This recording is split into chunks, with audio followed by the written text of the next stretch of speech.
There are some words that don't teach the mind but awaken something deep within you. And for me, Rumi, a fascinating person, poet of 13th century, do that.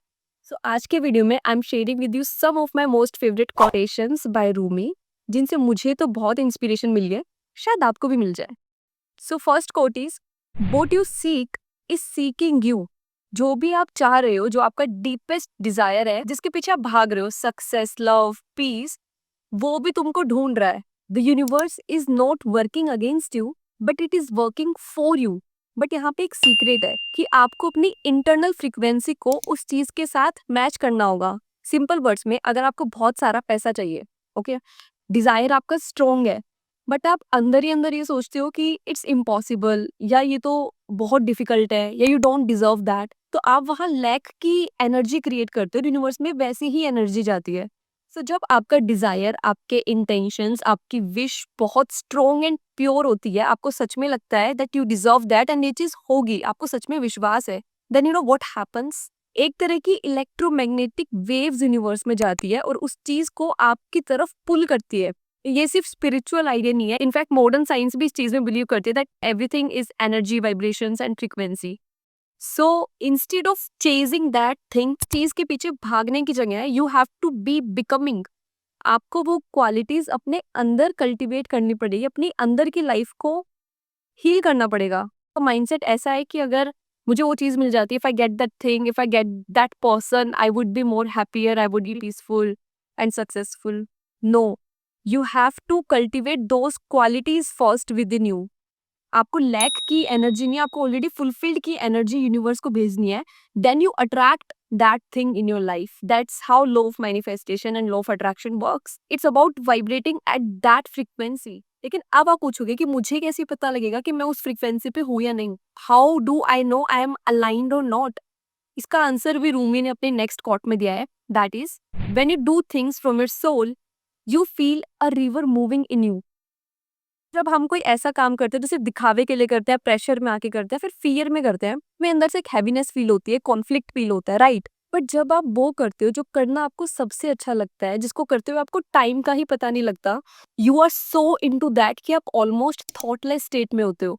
That's when you are aligned with your true self. It's like something is flowing through you. जैसे एक river flow होती है, river को कोई push नहीं करता, force नहीं करता, it just flows effortlessly.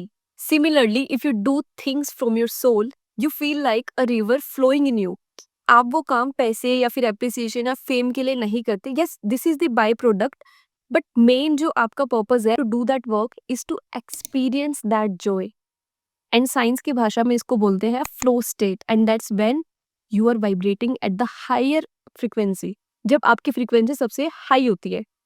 Next quote is, as you start to walk on the way appears. कितनी बार ऐसा होता है ना कि हम अपने प्लान्स को, अपने ड्रीम्स को, अपने विजन्स को मटेरियलाइज करना तो चाहते हैं, बट हम सोचते हैं कि अभी नहीं, अभी राइट टाइम नहीं है, अभी मैं कैपेबल नहीं हूँ, या फिर नॉलेज नहीं है मुझे, या रिसोर्सेज नहीं है इतने. बट जैसे जैसे आप टाइनी स्टेप्स लेते हो, आप इनिशिएट करते हो, आपकी पाथ क्लियर होने लगती है. कितनी चीजें तो हम स्टार्ट करने के बाद सीखते हैं. So that initiation is necessary. आप स्टार्ट तो करो, बाद में तो चीजें अलाइंड हो जाएंगी. Make it existing first, then make it better. So initiate that thing you have been thinking. Your path, the next step will be visible. Wound is the place from where light enters us. जो भी pen हम अपनी life में experience करते हैं, hardships, suffering, emotional pain, heart breaks, ये ना एक डोरवे की तरह होते हैं. A doorway to understanding yourself better and to becoming a more stronger version of you. These are the portals जो हमें हीलिंग और ट्रांसफॉर्मेशन की तरफ लेके जाते हैं. Rumi says, your wound is not your end, it is the beginning. The crack you see as broken is the opening where divine light can enter us.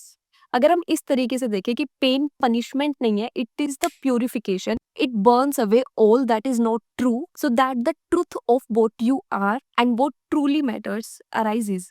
सो अगर हम उन मोमेंट्स में, द मोमेंट्स जब हम पेन में होते हैं किसी भी तरीके के, अगर हम इस तरीके से सोचें that it is the place from where light entering us, light as in wisdom, learnings, growth, it would be easy to go through that phases. Next is, Yesterday I was clever, so I wanted to change the world. Today I'm wise, so I'm changing myself. ये coat simple sound करता है but जब आपकी life में coat land होता है it changes everything. जब आप ये समझ जाते हो कि आप लोगों को, सोसाइटी को, किसी को भी चेंज नहीं कर सकते, उनके माइंडसेट को नहीं बदल सकते, उनके ओपिनियंस को नहीं बदल सकते, the only person you can change in your life is you and yourself. Things get so much better and you become one step more wiser when you realize this thing. When we are clever, we want to fix everything around us, everyone around us. But the moment you realize you can only change your energy, your reactions, and your attitude towards things and situation, the world around you actually start responding differently. और may be लोग आपसे influence हो सकते हैं, influence होके वो अपने अंदर चेंज ला सकते हैं, but we are no one to change anyone. And this is what this quote is trying to say. So these are some of my favorite quotes by Rumi. I really hope इस video ने आपकी life में थोड़ा perspective add किया हो, थोड़ी value add की हो. If you like this video then do let me know in the comment section and also do tell me about your favorite quote. See you in the next one. Stay happy, stay conscious. Have a beautiful day.